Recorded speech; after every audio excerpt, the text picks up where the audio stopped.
Salam jumpa basudara sekalian.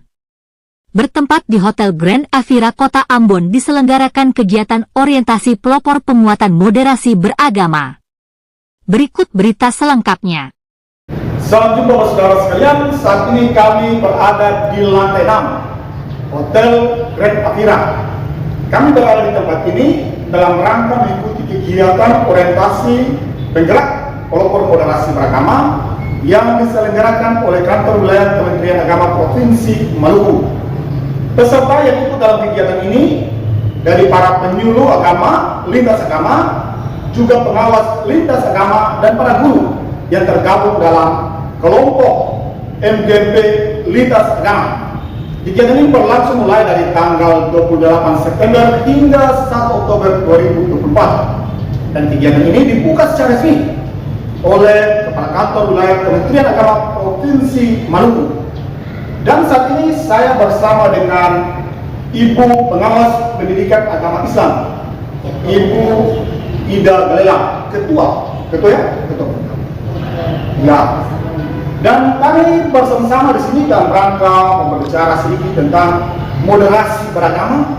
Setelah kurang lebih beberapa hari kami sudah berada di tempat ini dan berbagai materi dinamika yang sudah kami lalui dan lewati.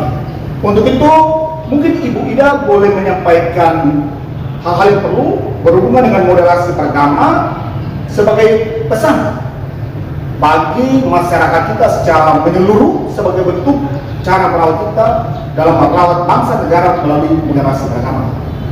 Silakan Ibu Ida. Terima kasih. Sebelumnya saya sampaikan salam moderasi. Assalamualaikum warahmatullahi wabarakatuh. Selamat sore. Salam sejahtera untuk kita semua. Salam Om Swastiastu, Namo Buddhaya, salam kebajikan. Pabe. Ya. Bapak Ibu, moderasi beragama ini sebenarnya sudah ada sejak lama. Sejak para nabi sudah ada, karena mereka sudah duluan melaksanakan moderasi beragama ini dengan sikap-sikap moderat yang kita lihat dalam berbagai macam sejarah. Kata moderat sendiri berasal dari kata moderat, yang artinya di tengah-tengah. Jadi moderasi beragama bukan moderasi agama. Moderasi beragama, pengertian moderasi sendiri adalah bagaimana cara pandang kita, cara pikir kita terkait dengan bagaimana beragama dengan baik dan bagaimana menjalin hubungan antar sesama dengan baik, harmonis, rukun dan damai. Bapak Ibu mungkin para pemirsa sekalian yang ada dimanapun, di sini kami hanya ingin menyampaikan beberapa nilai-nilai besar yang terkandung di dalam nilai moderasi beragama tersebut. Di antaranya adalah kita sebelum menyebutkan 9 nilai besar yang sudah dicetuskan dan dijelaskan oleh banyak pihak, dan kita sendiri melalui orientasi ini kemarin sudah dapat dari Kepala Pusat FKUB Kementerian Agama Republik Indonesia. Juga beliau sampaikan yang pertama sekali terkait dengan 4 indikator dulu 4 indikator moderasi beragama, yaitu yang pertama adalah komitmen kebangsaan, yang kedua adalah toleransi, yang ketiga anti kekerasan, dan yang keempat penerimaan terhadap tradisi, terutama tradisi lokal. Sedangkan nilai-nilai yang terkandung di dalam moderasi beragama tersebut terdiri dari 9 nilai yang saya sebutkan pertama tadi, yaitu yang pertama adalah nilai kemanusiaan, nilai kemaslahatan umum, nilai adil, berimbang, taat pada konstitusi, dilanjutkan ditambahkan dengan 4 indikator yang juga merupakan nilai, yaitu komitmen kebangsaan yang ke-6, yang ke-7 toleransi, yang ke-8 anti kekerasan, dan yang ke-9 penerimaan atau penghormatan terhadap tradisi, terutama tradisi lokal.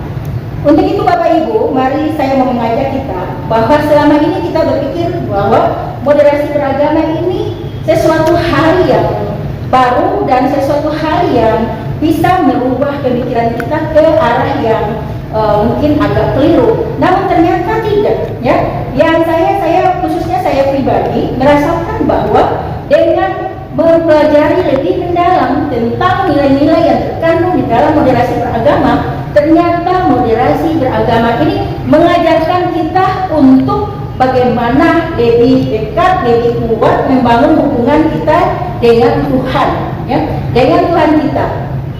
Jadi kalau kita sudah membangun hubungan vertikal dengan Tuhan, berarti hubungan kemanusiaan akan terbangun dengan baik.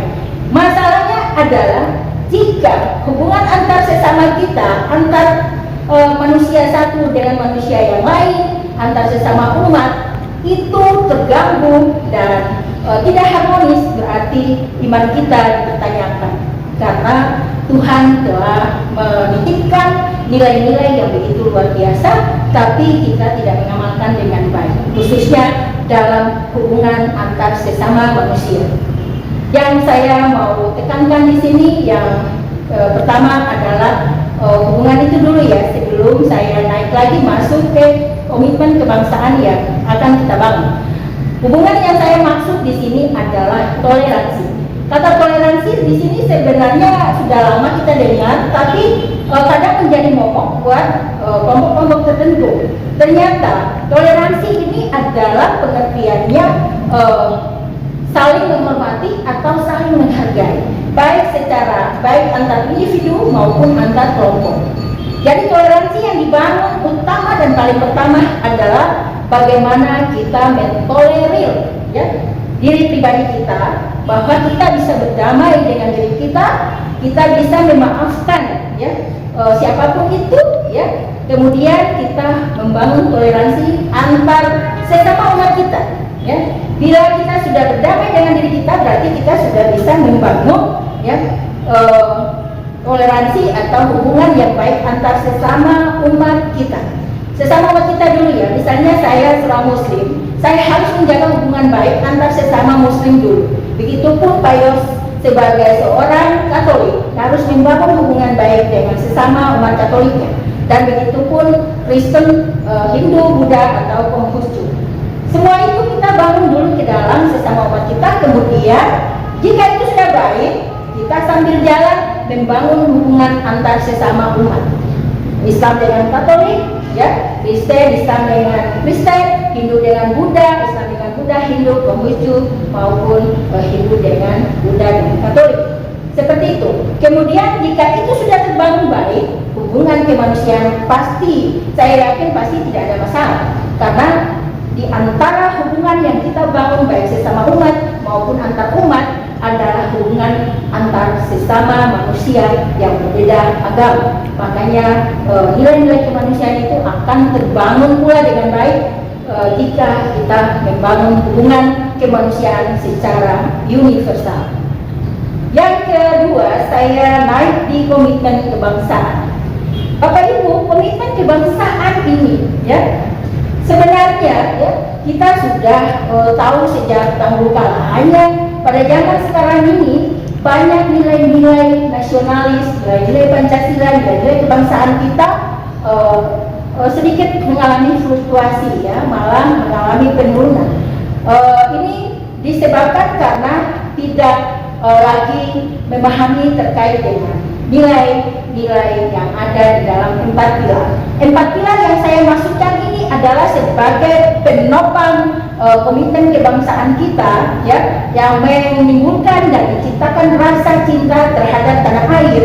Yaitu yang pertama adalah nilai pilar Pancasila. Yang kedua pilar Undang-Undang Dasar 45, yang ketiga pilar NKRI harga mati. Apapun yang terjadi, apapun ancamannya yang mengancam negara ini, kita adalah garda yang paling depan untuk menghadangnya, karena NKRI bagi kami adalah harga mati. Kemudian yang keempat adalah Bhinneka Tunggal Ika, karena kita diciptakan dan ditempatkan di bumi ini, terutama di Maluku, ya, dan Indonesia pada khususnya, dan secara universal kita bagian dari bangsa-bangsa seluruh dunia yang hidup dalam keberagaman, ya, yang hidup dalam dengan berbagai perbedaan, yang bukan sesuatu penghalang atau sesuatu hal yang yang membuat kita semakin jauh dari hubungan antar sesama, namun perbedaan itu membuat kita semakin dekat dan itu sesuatu yang indah. Kita dalam bilang Bhinneka Tunggal Ika, berbeda-beda namun tetap satu jiwa. Jadi Bapak Ibu, para pemirsa dan terutama generasi muda ya, yang mulai tumbuh, semoga bisa lebih banyak mendalami, mempelajari terkait dengan nilai-nilai agama yang dianutnya, kemudian ditambahkan dengan nilai-nilai Pancasila, Undang-Undang Dasar 45, komitmen kebangsaan, cinta tanah air, dan nilai Bhinneka Tunggal Ika agar bisa lebih luas memahami terkait dengan perbedaan yang ada yang memunculkan keindahan, kedamaian, kerukunan sehingga tercipta suatu harmonisasi yang kita inginkan bersama, yang merupakan tujuan yang harus kita wujudkan agar Indonesia lebih damai dari hari ini maupun hari kemarin. Kami titipkan semua ini untuk generasi kami yang ada sekarang dan generasi yang akan datang. Mungkin untuk sementara seperti itu, Pak Yos, semoga moderasi beragama ini bisa berjalan dan dengan baik dan dipahami secara mendalam, menambah wawasan kita oleh kita sendiri, baik bisa disosialisasikan ke masyarakat maupun ke lingkungan kita, lingkungan masyarakat kita maupun lingkungan profesi kerja kita. Kebetulan saya sebagai pengawas, bagaimana saya bisa membangun sekolah-sekolah afiliasi yang berimplementasi moderasi beragama, begitupun Pak Yos sebagai penyuluh bisa membangun kampung-kampung moderasi beragama yang merupakan model yang bisa dicontohkan oleh daerah lain, provinsi lain, bahkan negara lain. Semoga Indonesia tetap jaya dengan moderasi beragama yang selalu menjaga kerukunan dan kedamaian untuk harmonisasi berkelanjutan. Terima kasih. Moderasi beragama selalu ada di adalah pengawas pendidikan agama Islam, dan saat ini jabatan beliau adalah Ketua Kelompok Kerja Pengawas Lintas Agama tingkat Kanwil Provinsi Maluku. Dan menarik apa yang disampaikan dengan penuh semangat, itulah karakter dari Ida dalam menyampaikan materi-materi, selalu membakar semangat. Dan saya mau katakan, saya mau ingat kembali apa yang disampaikan.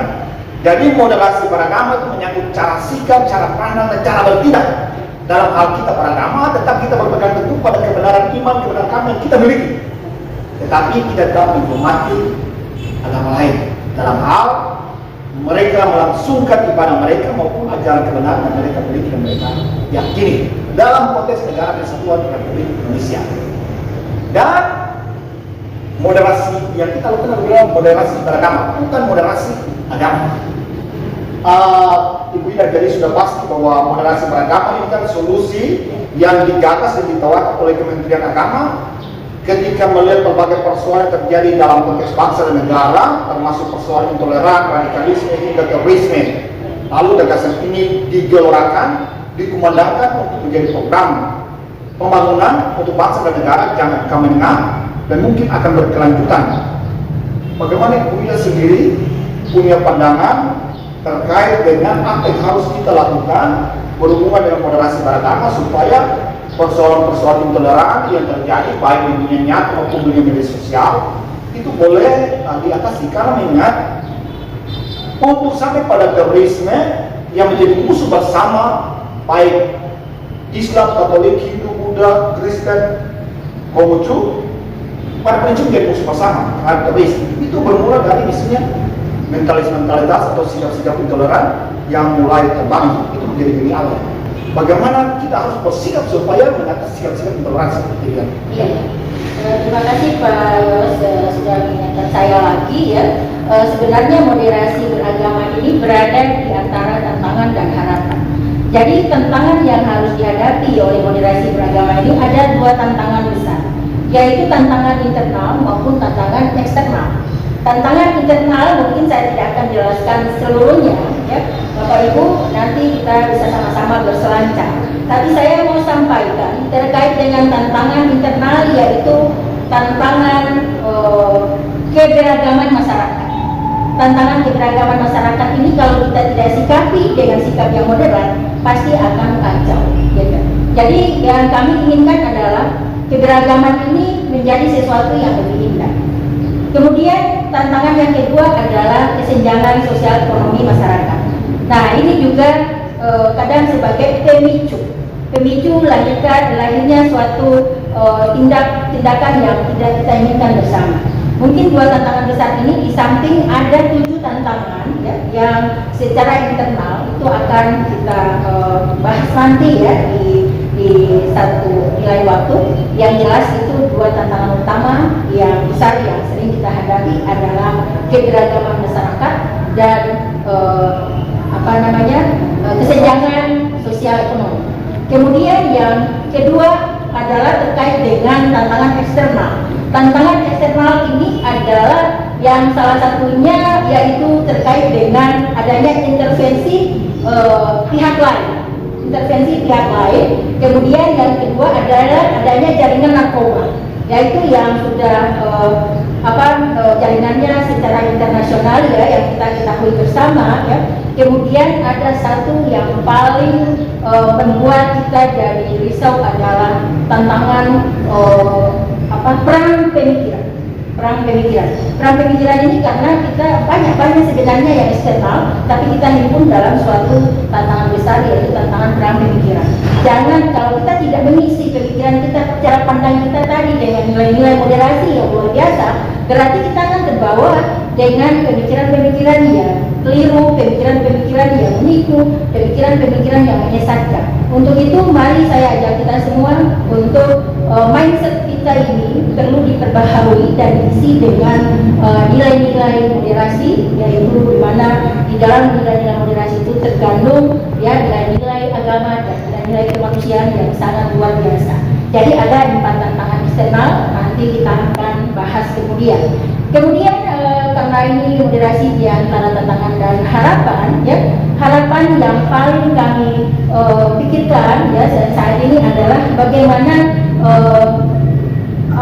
harapan yang harus kita bangun ya, bagaimana kita membangun diri kita sendiri, membangun keluarga, kemudian baru kita membangun masyarakat dan membangun kemanusiaan secara global agar bisa membentengi diri dengan nilai-nilai agama, nilai kemanusiaan yang didukung oleh nilai-nilai moderasi agama yang sudah disampaikan secara detail tadi, yang mungkin nanti akan dijelaskan lebih mendalam pada sesi berikutnya. Mungkin seperti itu. Baik, terima kasih. Terima kasih. Wassalamualaikum warahmatullahi wabarakatuh. Selamat sore, salam sejahtera untuk kita semua. Salam Om Swastiastu, Namo Buddhaya, salam kebajikan, Tabea. Baik, sedikit kalau mendengar persoalan-persoalan yang berhubungan dengan intoleran terjadi karena faktor internal. Tentu internal itu berhubungan dengan konteks kebangsaan dan negara kita, tapi juga faktor-faktor eksternal semua disampaikan. Jadi pertama soal keberagaman. Jadi keberagaman ini kita harus menerima sebagai satu kenyataan sebagai bangsa Indonesia. Jadi bangsa Indonesia dari sejak awal itu dibentuk atas dasar atau dibentuk dengan dasarnya adalah kelompok-kelompok yang pada dasarnya adalah punya perbedaannya bermacam-macam. Karena itu harus kita terima sebagai satu kenyataan. Dan juga persoalan kesenjangan ekonomi. Ya, ini tentunya menjadi perjuangan kita bersama, menjadi pekerjaan rumah supaya kita bisa mengatasi kemiskinan ini secara bersama-sama. Tanggung jawab pemerintah terutama, dan juga mungkin tanggung jawab juga masyarakat berhubungan dengan kemiskinan ini. Kalau budaya, berarti juga menyangkut bagaimana masyarakat ini dalam hal pemenuhan kebutuhan hidupnya.